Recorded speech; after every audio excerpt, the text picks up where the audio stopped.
आप सभी का एक बार फिर से हमारे चैनल भक्ति कथा में स्वागत है। तो दोस्तों, कहानी शुरू करते हैं। कृपा प्रसाद एक बहुत ही बड़ा व्यापारी था। सारी जिंदगी उसने धन कमाने में ही लगा दी थी। अब उसकी उम्र 60 के पार हो चुकी थी।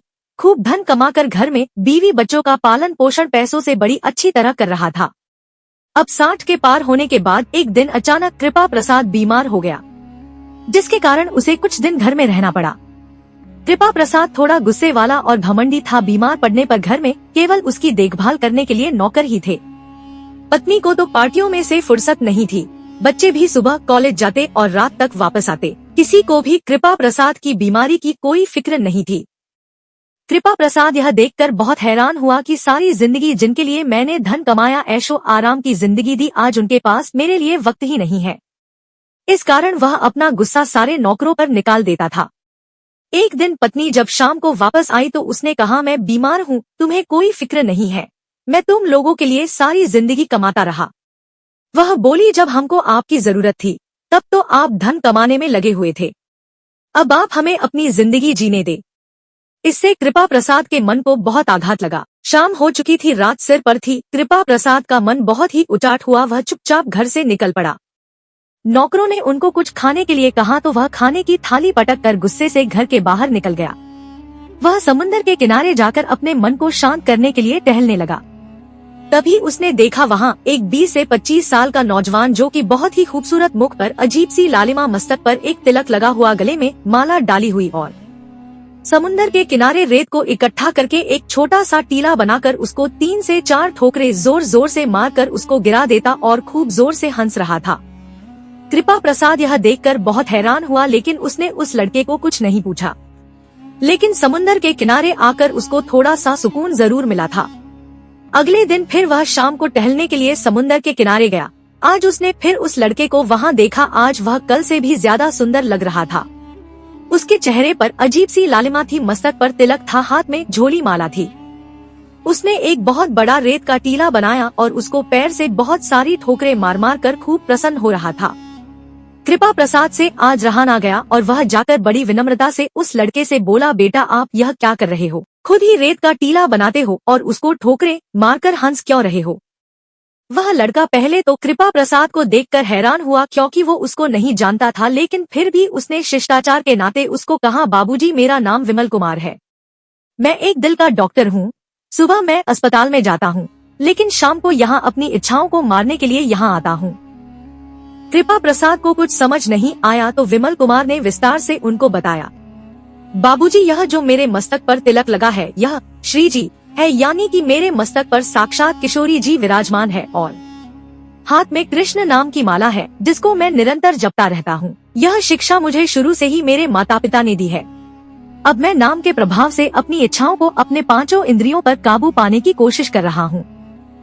मैं रोज एक इच्छा को त्याग कर यहाँ रेत का टीला बनाता हूँ, और जैसे कि कल मैंने क्रोध पर विजय पाई और उसका टीला बनाकर उसको ठोकरों से मार दिया, आज मैंने लोभ पर विजय पाई है। कृपा प्रसाद यह सुनकर बहुत हैरान हुआ, लेकिन उसको यह बातें अब भी समझ नहीं आ रही थी। विमल कुमार को पता लग गया कि अभी बाबूजी को मेरी बातों की पूरी तरह समझ नहीं आई, तो वह कहता है, बाबूजी चलो आपको मैं अपने घर लेकर चलता हूँ। वहाँ मैं आपको विस्तार से सब कुछ समझाता हूँ। मेरा घर पास ही है। कृपा प्रसाद को अपने घर जाने की कोई जल्दी नहीं थी, क्योंकि घर में तो कोई उसका इंतजार करने वाला था ही नहीं। इसलिए वह विमल कुमार के साथ उसके घर चला गया। उसका घर एक छोटा सा, बहुत ही व्यवस्थित ढंग से सजा हुआ था। घर में अजीब तरह की सुगंध आ रही थी।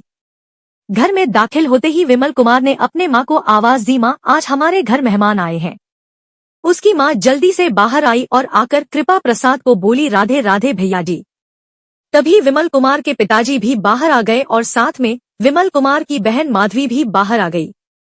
सबने आकर कृपा प्रसाद को, जो कि उनसे पहले कभी नहीं मिले थे, लेकिन उन सब ने उनको राधे राधे किया और उनके साथ ऐसे घुल मिल गए जैसे कि उनको बरसों से जानते हो। कृपा प्रसाद को यहाँ आकर बहुत अच्छा लग रहा था। तभी विमल कुमार ने कहा कि यह मेरे पिताजी हैं, जो कि एक सरकारी स्कूल में अध्यापक हैं। इन्होंने मुझे पढ़ा लिखा कर एक हार्ट सर्जन बनाया है। उसके साथ साथ इन्होंने हमें खूब अच्छे संस्कार दिए हैं। यह मेरी माता जी हैं, जो कि सुबह उठकर हमारे घर के सरकार राधा कृष्ण जी की खूब सेवा करती है और भोजन बनाते बनाते हैं यह मंत्र का जाप करती रहती है। ठाकुर जी को भोग लगाती है, उसी भोजन में हमें ठाकुर जी के नाम की शक्ति प्राप्त होती है। सारी बातें सुनकर कृपा प्रसाद बहुत ही अचंभित हो रहा था। एक ऐसी भी दुनिया है। मैं तो सारी उम्र पैसे कमाने में ही लगा रहा। अभी रात का समय हो चला था तो कृपा प्रसाद जाने लगा, लेकिन उसके घर के सभी सदस्य कहने लगे, आप हमारे घर में मेहमान हैं और हमारे घर आए हुए मेहमान कभी भी बिना खाना खाए नहीं जाता। कृपा प्रसाद काफी देर से घर से निकला हुआ था तो कृपा प्रसाद को भूख भी लगी हुई थी, इसलिए वह मना न कर पाया। सबने जमीन पर चौकी बिछाकर मिलकर भोजन किया। उसने जब पहला कोर अपने मुंह में डाला तो हैरान हो गया कि खाना है या अमृत। इतना स्वादिष्ट भोजन उसने कभी भी नहीं खाया था। भोजन में केवल दाल, रोटी, सब्जी और चावल थे, उसमें भी उसको इतना आनंद आया। वह विमल कुमार को बोला, आप लोग धन्य हो, एक मैं हूँ जिसके घर में इतना धन होने के बाद भी सुकून नहीं है। विमल कुमार ने कहा, रुको बाबूजी। उसने मंदिर में जाकर कृपा प्रसाद के मस्तक पर श्री जी का तिलक लगा दिया। मस्तक पर तिलक लगते ही अचानक से कृपा प्रसाद गिरते गिरते बचा। विमल कुमार और उसके पिताजी मुस्कुरा कर बोले, कृपा प्रसाद जी, यह तिलक नहीं, यह आपके लिए किशोरी जू की कृपा की घंटी है जो अब बज चुकी है।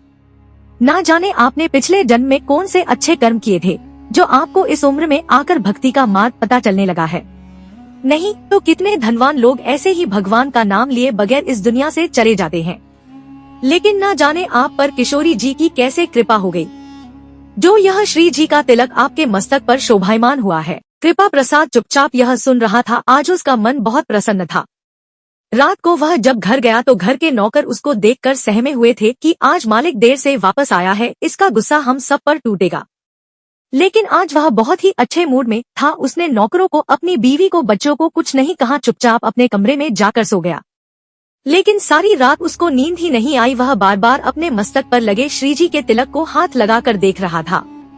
जब जब हाथ लगाता था तब तब उसके शरीर में अजीब सी हलचल होती, जैसे वह किसी देवी के चरणों को छू रहा है। बड़ी मुश्किल से उसने अपनी रात काटी। सुबह उठा तो उससे रहा ना गया और वह सुबह सुबह ही विमल कुमार के घर गया और उनको कहने लगा कि आप किस देवता का पूजन करते हो। विमल कुमार तो घर नहीं था, लेकिन उसकी माताजी और बहन घर पर थी। उन्होंने कहा कि हमारे घर की रौनक हमारे कृपा सरकार किशोरी जी और ठाकुर जी हैं। यह बहुत करुणामयी है। जिंदगी में एक बार ठाकुर जी और किशोरी जी का नाम लेने से ही जिंदगी के सारे पाप नष्ट हो जाते हैं। कृपा प्रसाद को यह घर किसी मंदिर से कम नहीं लग रहा था। तभी अचानक से विमल कुमार और उसके पिताजी भी घर पर आ गए। विमल कुमार के पिताजी ने कृपा प्रसाद को एक छोटी सी राधा कृष्ण की प्रतिमा दी। उसने कहा कि तुम इसको घर ले जाओ और एक झोली माला दी और कहा कि इससे हरे कृष्ण का जाप निरंतर करो तो तुम्हारा घर भी स्वर्ग से सुंदर हो जाएगा। कृपा प्रसाद ने विमल कुमार की माताजी को कहा कि क्या आज आप मुझे फिर भोजन कराएंगे, मुझे आपके भोजन में अमृत का स्वाद आ रहा था। विमल कुमार की माताजी बोले, क्यों नहीं। उसने कहा कि आप भी ठाकुर जी और किशोरी जी को भजो और उनको भोग लगाओगे तो आपके घर में भी अमृत रूपी प्रसाद बनेगा। कृपा प्रसाद चुपचाप सुनता रहा। भोजन को पाकर और हाथ में ठाकुर जी और किशोरी जी की प्रतिमा को लेकर वह घर गया। घर जाकर अपने कमरे में जाकर उस प्रतिमा को अपने कंठ से लगाकर खूब रोया। यह तो उस पर एक तरह की कृपा ही थी। तभी उसने देखा कि अचानक से उसकी पत्नी उसके कमरे में आई और कहने लगी, आज आपकी तबीयत कैसी है। यह सुनकर वह हैरान हो गया। पत्नी के साथ साथ उसके बच्चे भी कमरे में आ गए और कहने लगे, पिताजी हमें नहीं पता था कि आप बीमार हो, अब आपकी तबीयत कैसी है। यह देखकर कृपा प्रसाद खूब हैरान हुआ। तभी उसकी नजर अपने हाथ में पकड़े ठाकुर जी पर पड़ी। उसने देखा ठाकुर जी और किशोरी जी मंद मंद मुस्कुरा रहे थे। वह मन में सोचने लगा, यह जरूर इनकी ही कृपा है जो मुझ पर होनी शुरू हो गई है। अब तो उसका विश्वास और पक्का होना शुरू हो गया। सुबह जब नहा धोकर उसने ठाकुर जी की सेवा की, धूप अगरबत्ती की और उसने सोचा कि आज मैं अपने हाथ से भोजन बनाकर ठाकुर जी को भोग लगाऊंगा। लेकिन तभी उसने देखा उसकी पत्नी पहले से ही रसोई घर में बैठी हुई है और भोजन बना रही है। वह यह देखकर हैरान हो गया, जो औरत सारी जिंदगी घर की रसोई में नहीं गई, आज कैसी कृपा हुई है। उसकी पत्नी ने बहुत ही स्वादिष्ट कड़ी चावल बनाए थे। वही कड़ी चावल ठाकुर जी को भोग लगाए। बाद में कड़ी चावल का भोग खाने लगे और सभी ने मिलकर एक ही जगह बैठकर भोजन किया।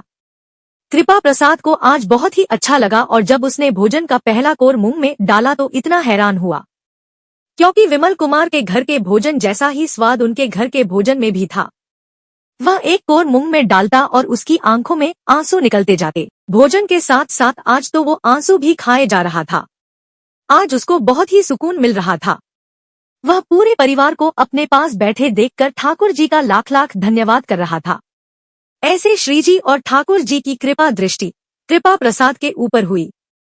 उसी दिन वह विमल कुमार के घर गया और वह विमल के चरणों में पड़ गया और कहने लगा, तुम वास्तव में दिल के बहुत बड़े डॉक्टर हो, जो तूने मेरे अहंकारी दिल का इलाज ठाकुर जी और किशोरी जी के भक्ति नाम से किया है। तो दोस्तों, यह कहानी न केवल भक्ति और आध्यात्मिक जागरण की प्रेरणा देती है, बल्कि हमें यह भी सिखाती है कि जीवन में सच्चा सुख केवल धन संपत्ति से नहीं, बल्कि प्रेम, भक्ति और आत्मिक शांति से मिलता है। तो दोस्तों, आपको कहानी अच्छी लगी हो तो चैनल को सब्सक्राइब करें और वीडियो को लाइक और शेयर करें और कमेंट बॉक्स में राधे राधे अवश्य लिखें। धन्यवाद।